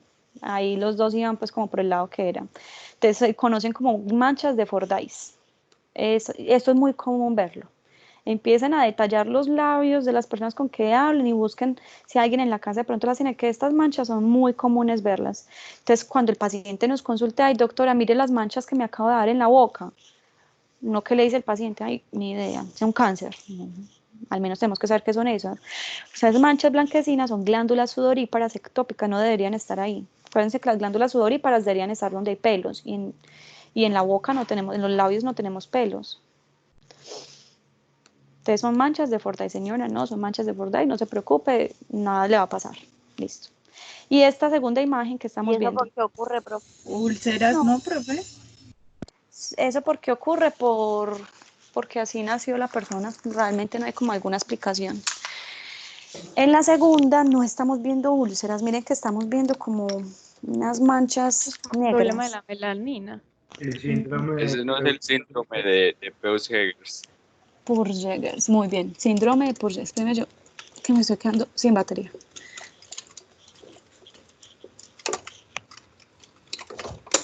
Se va a apagar el computador y yo acá sin poder conectar. Espérenme un momentico, ya.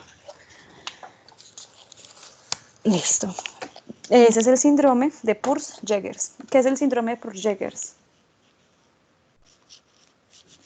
pues, Son como que pólipos. provoca tumores en el tracto Muy bien. digestivo. Entonces, aquí en el examen físico ponemos paciente con manchas negras o manchas hiperpigmentadas en los labios. Siempre que ustedes vean esas manchas negruzcas hiperpigmentadas en los labios, piensen en el síndrome de Purjegers, que es un síndrome que produce esas manchas y asociado tiene pólipos en el colon, en el intestino grueso. Esos pólipos pueden desarrollarse, esos pólipos hay que tenerlos la lupa encima, porque esos pólipos pueden evolucionar y producir cáncer. Entonces, siempre que ustedes vean un paciente solamente mirando la boca así, ya saben que el paso a seguir es mandarle una colonoscopia. Profe, qué pena Dime. te pregunto, ¿esas manchas también pueden aparecer en la lengua? También pueden aparecer en la lengua, sí. Ahorita creo que en la lengua tengo otra imagen. Gracias, profe. En las encías pueden aparecer, en el paladar duro, en los carrillos. Bueno. Aquí tenemos las más famosas manchas de Koplik, que son manchas como blanquecinas, como punteadas blanquecinas y que alrededor tienen un halo eritematoso. Si ven bien la imagen, como que alrededor están un poquito más rojas, oscuras, más eritematosas. Son manchas típicas del sarampión, aunque esto pues no va a ser tan común verlo. Y El ojo otro con es de difteria, ¿no? no sé si en la difteria, ahí sí me No, no pues sabría. no las manchas de Koplik, sino que pues el paciente, por decirlo número 2, parece como si Ah, ya. pues ese carbunco que se produce en la difteria, que es como color blanquecino. Podría ser. Este paciente depende, y ya vamos a ver que hay como tres causas grandes de esta producción de estas manchas blanquecinas. ¿Qué es lo que primero que yo tengo que hacer cuando ustedes vean esto en la boca? Ojo, muchachos, estrellita acá. Siempre que ustedes vean esas manchas o esos acúmulo de placas blanquecinas en la boca, cojan un tap baja lenguas y traten de quitarlas, de rasparlas. Si quitan, es un hongo, una candidiasis oral. Si no quita, piensen en esto, en la leucoplasia. Y ojo, vuelvo y les pongo estrellita acá. La leucoplasia es una lesión premaligna. O sea que después de esto ya el paciente va a desarrollar cáncer de boca. Y ya vamos a ver que la leucoplasia no solamente puede dar ahí en los carrillos, miren que se está localizado en todos los carrillos, sino que también en la lengua. Y ya volvemos y lo repasamos cuando damos lengua. Bueno, aquí ya estamos viendo las encías. ¿Qué estamos viendo en la imagen número 1 y en la imagen número 2? Me La uno imagino no uno es candela. Addison, Addison. enfermedad de Addison. La enfermedad de Addison, ¿qué es la enfermedad de Addison? ¿Alguien sabe? Es una insuficiencia de las glándulas suprarrenales. Acuérdense que las glándulas suprarrenales producen una hormona muy importante que es la hormona del cortisol. En aumento en la producción del cortisol es la enfermedad de Cushing o una deficiencia en la producción del cortisol es la enfermedad de Addison.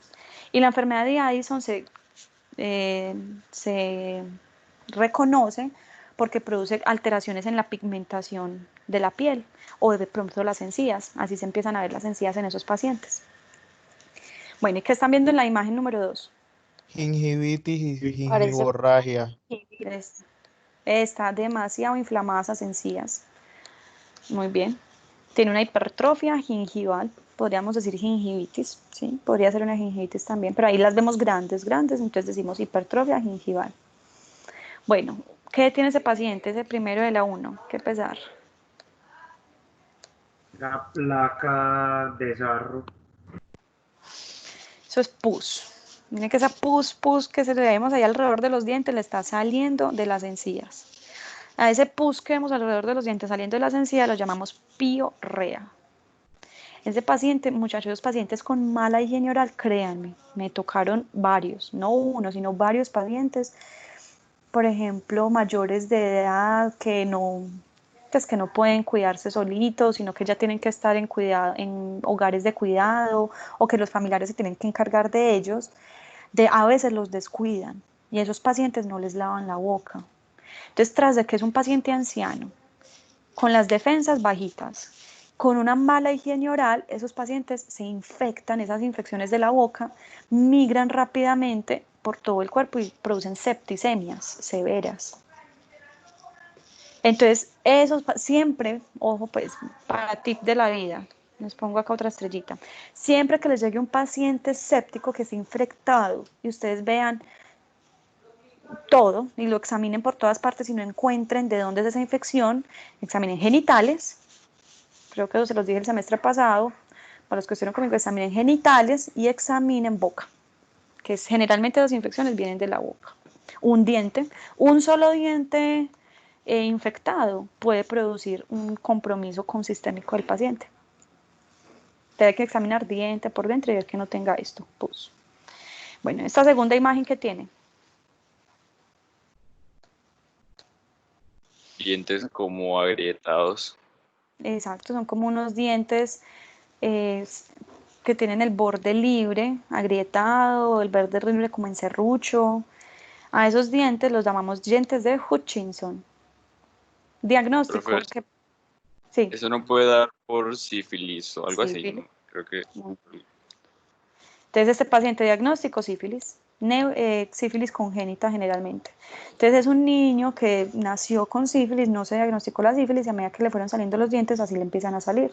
Entonces tenía que mandarle un examen de sífilis, probablemente se lo haya traspasado la mamá durante el trabajo, bueno, durante el embarazo, hay que mandarle tratamiento.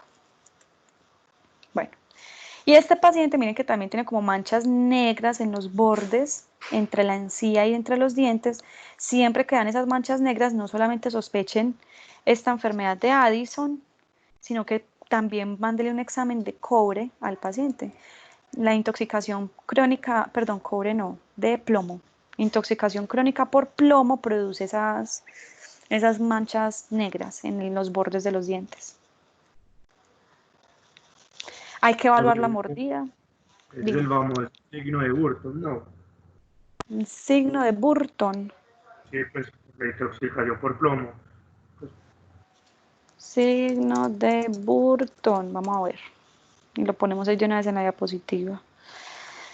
Rivedet de Burton. Eliminado por la salida del resto de los alimentos. Sí dice que es intoxicación crónica por plomo, pero no dice específicamente que sea este el signo, pero sí tiene que ver con el plomo. Bueno, a la boca hay que evaluarle la mordida. Entonces miren este paciente tiene, todos deberíamos tener una mordida clase 1. Cuando la mandíbula está muy tirada hacia atrás, a eso lo podemos llamar retrognatia. Retrognatia.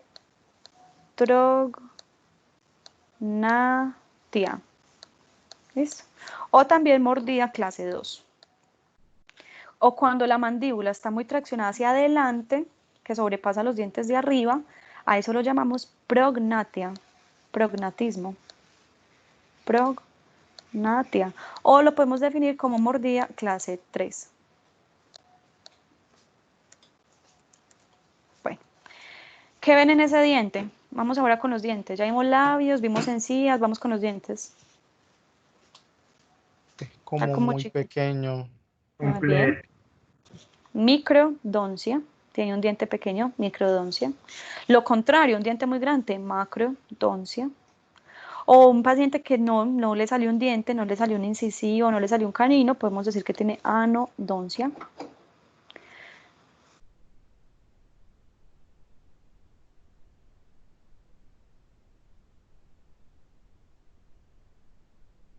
¿Se fue el audio? Como que se le cayó el internet.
La profesora me acabó de escribir, fueron fallas con el computador. Ella ya estaba reiniciando y se volvió a meter a la llamada.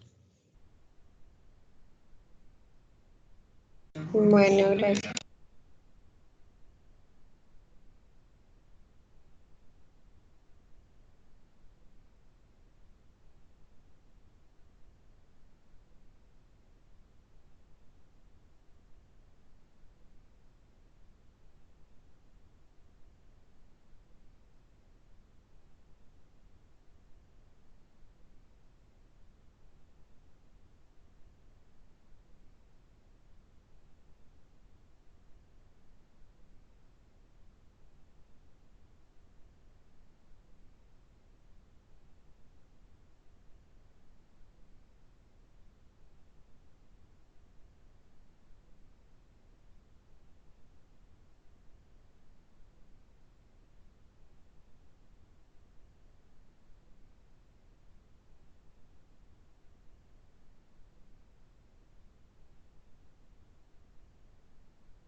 Hola, ¿ya me están escuchando? Sí, profe. Sí, profe. Listo. Ya estamos terminando. Entonces, íbamos con los dientes. La criptodoncia es la retención de los dientes.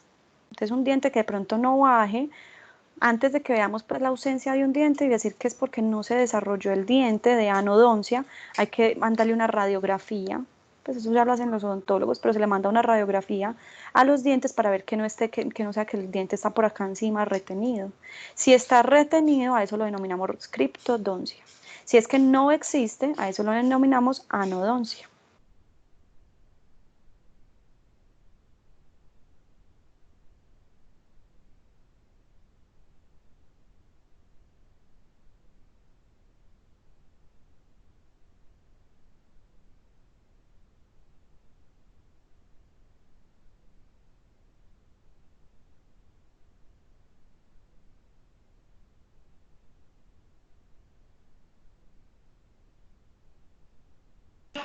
Hola. Como que otra vez se le reinició, se le cayó el internet. Sí, parece que como que se salió otra vez de la llamada.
Hola, volví. ¿Ya me escuchan?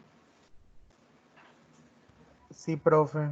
Listo. Sí, Nos profe. faltan 10 diapositivas y terminamos. Esperemos que no se vuelva a caer la señal.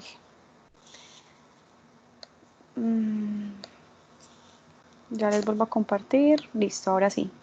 Entonces, después de que miramos los dientes, nos vamos hacia atrás. Acuérdense que vamos como en orden. Entonces empezamos desde afuera y nos vamos adentrando. Entonces miramos los labios, el carrillo, los dientes, las encías, Detrás de los dientes vamos a mirar bien ese paladar. En el paladar, pues hay que mirar que el paladar esté íntegro. Uno describe paladar íntegro. O, pues, ojo, este niño, miren lo que tiene ahí. ¿Qué tiene? Una hendidura palatina. Exacto, es el mismo labio leporino, pero miren que este no está comprometiendo el labio. Es simplemente el paladar hendido. Entonces, por eso a este lo denominamos labio paladar hendido, porque es el labio y el paladar los que tienen esa hendidura. Ese espacio así, ese hueco grande se llama hendidura. Entonces, es un labio paladar hendido. En cambio, miren esta otra imagen, simplemente tiene un paladar. El labio está bien. Paladar hendido. O Bueno, palatosquisis.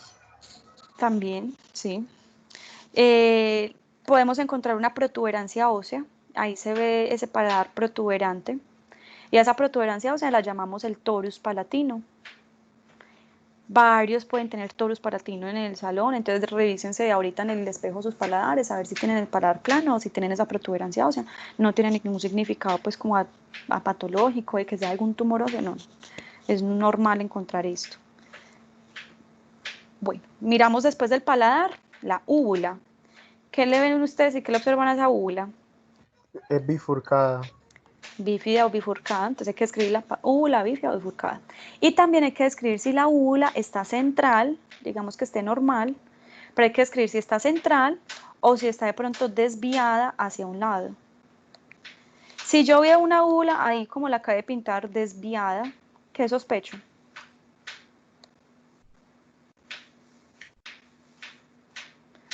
Una lesión del décimo par craneal, el nervio vago. Acuérdense que el nervio vago es el que inerva los músculos de la úvula. Realmente es el plexo faríngeo, pero bueno, nervio vago.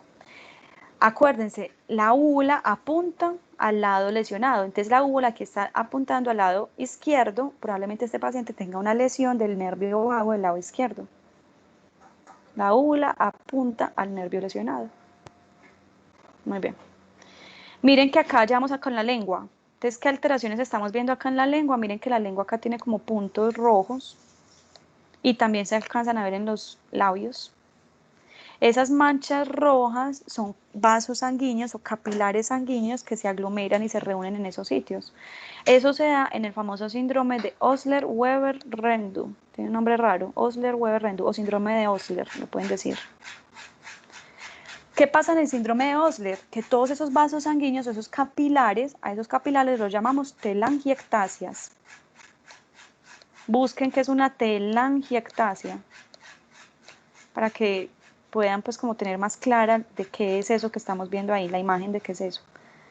Giectasia. ¿Qué pasa en este paciente que ustedes vean esas telangiectasias en la lengua y en la boca? Que esas telangiectasias pueden estar en todo el tubo digestivo, o sea, desde la boca hasta el ano, en el estómago, en el intestino delgado, en el intestino grueso. Y esas telangiectasias pueden sangrar, esos vasos sanguíneos, esos capilares pueden sangrar. Entonces, pacientes que tengan sangrados de vías digestivas recurrentes y anemia, probablemente pueda ser un síndrome de Osler-Weber. Bueno, esta lengua, miren que es una lengua agrietada, fisurada, a esa la llamamos lengua geográfica. No tiene ninguna explicación pues como patológica. Es un tipo de lengua, lengua geográfica.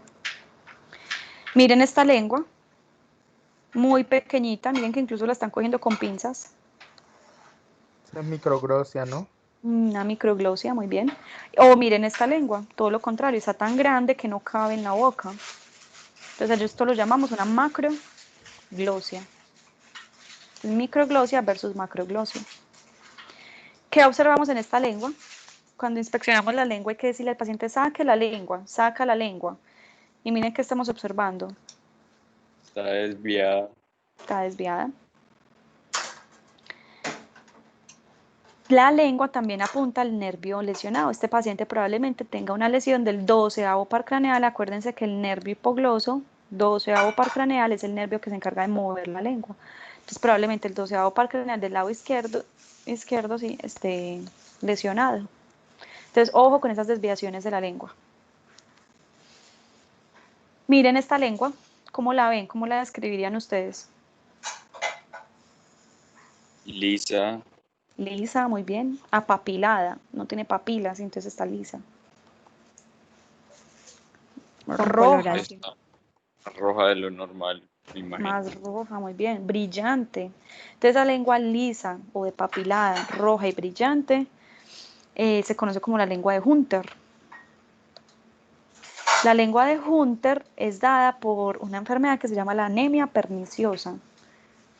La anemia perniciosa se da por una deficiencia de la vitamina B12. Entonces, como no hay vitamina B12 para producir glóbulos rojos, produce una anemia. Y esa anemia se ve así en la lengua, como la lengua de Hunter. Profe, una pregunta. Dime. Lo de la macroglosia no tiene que ver con la tiroides también. Sí, muy bien. Volvámonos acá. La microglosia, esta lengua pequeñita, tiene que ver con la hipófisis, hipopituitarismos. Y la macroglosia tiene que ver con enfermedades de la tiroides, especialmente en la mujer en embarazo. Cuando la mujer durante el embarazo tuvo hipotiroidismo, no fue diagnosticado, el niño de pronto también nace con hipotiroidismo y no se diagnostica en el niño, él desarrolla una enfermedad que se llama cretinismo. Cretinismo. Y el cretinismo se evidencia por eso, por una macroglosia. Muy bien.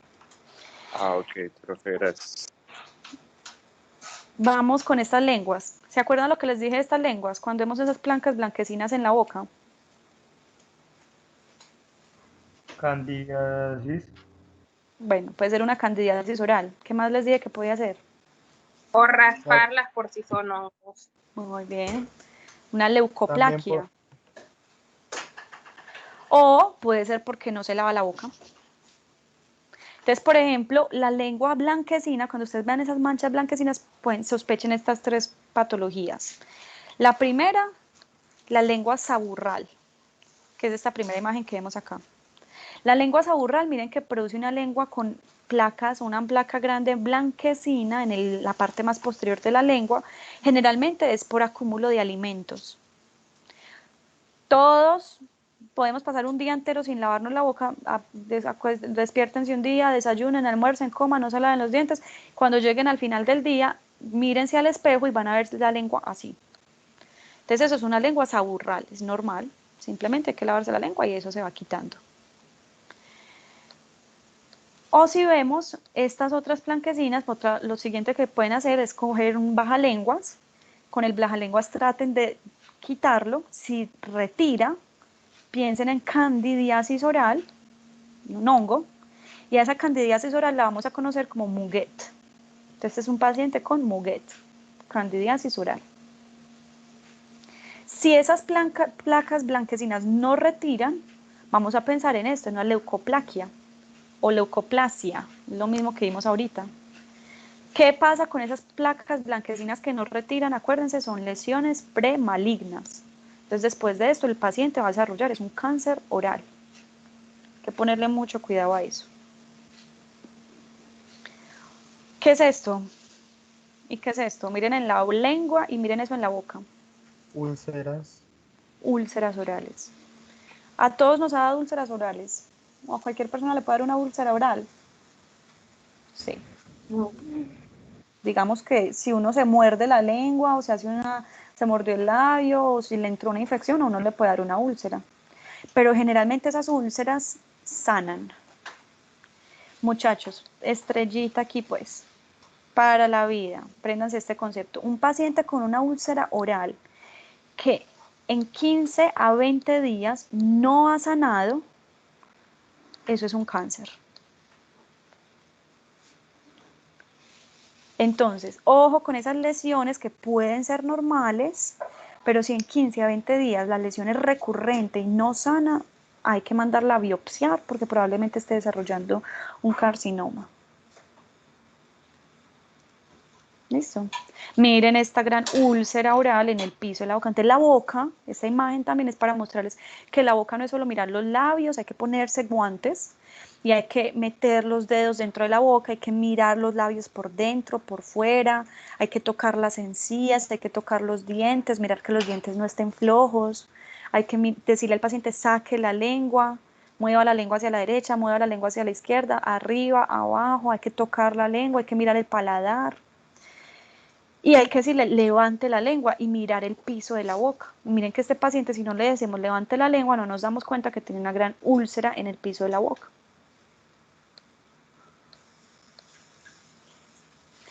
¿Qué más examinamos? Las amígdalas. Entonces ya llegamos atrás, a las amígdalas. Y miren que las amígdalas, ya sabemos que son tejido linfoide, esto está lleno de linfocitos, que están actuando para protegernos de las infecciones en la boca. Ese tejido linfoide se puede inflamar y se puede infectar. A eso lo llamamos amigdalitis. Entonces, un paciente hay que describirle las amígdalas y hay que describirle si tiene o no tiene hipertrofia de amígdalas. Y si hay o no hay pus en esas amígdalas. Esta es una amigdalitis con hipertrofia de amígdalas, un paciente con amigdalitis, hipertrofia de amígdalas y pus acumulado en ellas. Y esto era lo que me decía la otra paciente, la compañera, cuando empezamos en la clase. Miren que esta amígdala no se ve tan inflamada, no está tan eritematosa, esta cavidad oral, pero tiene como unas placas blanquecinas que se están acumulando. Eso es porque pacientes con amigdalitis crónica producen criptas o como agujeros o úlceras dentro de las amígdalas y ahí adentro se puede meter la comida y esa comida se puede calcificar y se ve así. Y eso puede acumular, o sea, obviamente, comida pues vieja y calcificada, eso puede generar mal aliento. De las amígdalas hay que describirles el tamaño, si tienen o no tienen pus, si están o no están inflamadas. Si se inflaman las amígdalas, hay que decir qué grado de inflamación de las amígdalas. Entonces existen 4 grados, o bueno, 5 grados de inflamación. Grado 0 son las amígdalas que no se visualizan. Entonces miren esta imagen, yo creo que esta está casi que alcanzando a ser la amígdala izquierda, casi que un grado 0. No se visualizan. Grado 1 son las amígdalas que se visualizan, pero dentro de las fosas amigdalinas. Digamos que esta amígdala está entre grado 0 y grado 1. Miren que uno como que la alcanza a ver, pero está ahí metida en su espacio. Grado 2 son amígdalas ya hipertrofiadas, pero que no alcanzan a llegar hasta la úvula. Entonces sobresalen de la fosa, por ejemplo estas de acá, miren que sobresalen de su fosa, pero no alcanzan a llegar hasta la úvula.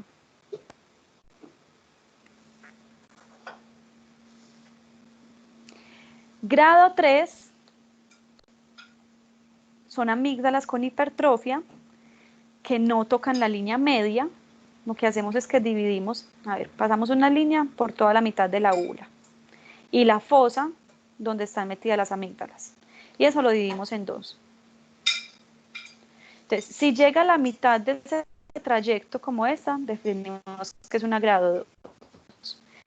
Si sobrepasa la mitad de ese trayecto, sin tocarla todavía, decimos que es un 3. Ya las amígdalas que llegan hasta la úvula, prácticamente se está tocando la amígdala de un lado con la amígdala del otro lado. A ese grado de hipertrofia de amígdala denominamos amígdalas, yo borro todo eso. Amígdalas grado 4. Paciente con hipertrofia de amígdalas grado 4. Amígdalas que llegan a la línea media. Y en algunas ocasiones se tocan entre sí. Bueno, terminamos de examinar las amígdalas y por último examinamos la orofaringe. Miren esta imagen, número 2. ¿Saben cuál es la orofaringe acá?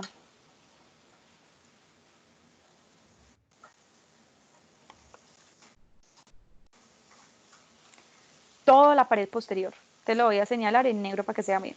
Hay que mirar la pared posterior de la boca. Todo eso de atrás, aquí atrás también se alcanza a ver, es la orofaringe. Y hay que ver que la orofaringe no tenga salida o escurrimiento de material o de secreción o de pus o de sangre. Cuando miramos la orofaringe y la vemos así, decimos orofaringe sin escurrimiento posterior. Así se pone en la historia clínica. ¿Qué pasa si hay un escurrimiento posterior? Si yo veo sangre, entonces por aquí estoy viendo esa orofaringe colgando por allá atrás un coágulo de sangre. ¿De dónde vino ese coágulo de sangre? Del del plexo capilar pues posterior que hablamos De la ahora de la nariz. nariz, puede ser. Muy bien. De la nasofaringe, no. De la nasofaringe también, muy bien. ¿O qué pasa si yo les digo que eso no es un coágulo de sangre, sino que eso es pus? Yo veo por acá atrás pus bajando, goteras de pus. ¿De dónde está saliendo esa pus? No puede ser de una otitis media. Otitis, bueno, muy rebuscado, pero listo. Digamos que sí, porque la trompa de Eustaquio se comunica con el oído medio y pues por ahí podría drenarse. ¿Qué más? ¿De dónde está saliendo ese pus? Profe, no puede ser del seno, Ujú. ¿cómo es que llama? El Tiene que esfenoidal. el esfenoidal, el de atrás. Ay, no, el de atrás, no, el Sí. posterior. Por ahí van. Los senos paranasales. Entonces acuérdense que los senos paranasales drenan la nariz. Y de la nariz se puede ir toda esa sinusitis. Cuando un paciente tiene sinusitis, todo ese pus que está en los senos paranasales se puede ir a la nariz, de la nariz hacia afuera, o de la nariz puede irse hacia atrás. Y se empieza a ver ese pus saliendo por detrás. Entonces un paciente que ustedes vean con sinusitis, que ya saben que el sinusitis es el dolor, que duele en la cara, que palparon los senos paranasales y le dolieron, ustedes ven esas narices inflamadas, lo segundo que hay que hacer es que si el paciente abra la boca y exploramos esa orofaringe y vemos si hay pus por aquí atrás, decimos no, ese paciente tiene una sinusitis y todo ese pus está drenando allá atrás. Listo, muy bien. Última cosa que hay que hacer en la boca, palparla. Entonces acuérdense, nos ponemos los guantes, ojo con estos guantes. Y ¿por qué les digo ojo con estos guantes? Porque, a ver, no vamos a poder ir a la universidad, muchachos, para hacer el parcial práctico. Entonces los parciales vamos a hacerlos como los hicimos el semestre pasado. Ustedes se van a grabar haciendo, explorando todo esto.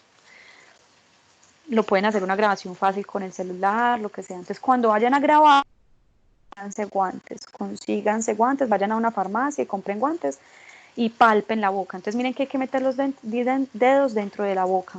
Hay que palpar el piso de la boca. Aquí estamos palpando, haciendo una palpación bimanual. Miren que una mano está por aquí arriba y una mano está por aquí abajo. Y estamos palpando el piso de la boca. Hay que palpar la lengua, hay que palpar el paladar. Luego salimos y tocamos los ganglios submandibulares y submentonianos. Tocamos la parótida, el carrillo oral. Entonces, ojo que todo dentro de la boca hay que tocarlo y palparlo. No vamos a meter las manos hasta atrás a tocar las amígdalas. Es imposible, el paciente vomitaría. Traten ustedes de tocarse las amígdalas, no es posible. Entonces, palpamos al menos las estructuras más externas, como que de la lengua hacia adelante. Y ojo con este piso de la boca, hay que palpar piso de la boca. En los videos quiero verlos palpando piso de la boca. Y ya, dejemos hasta ahí. ¿Queda claro la nariz, boca y senos paranasales?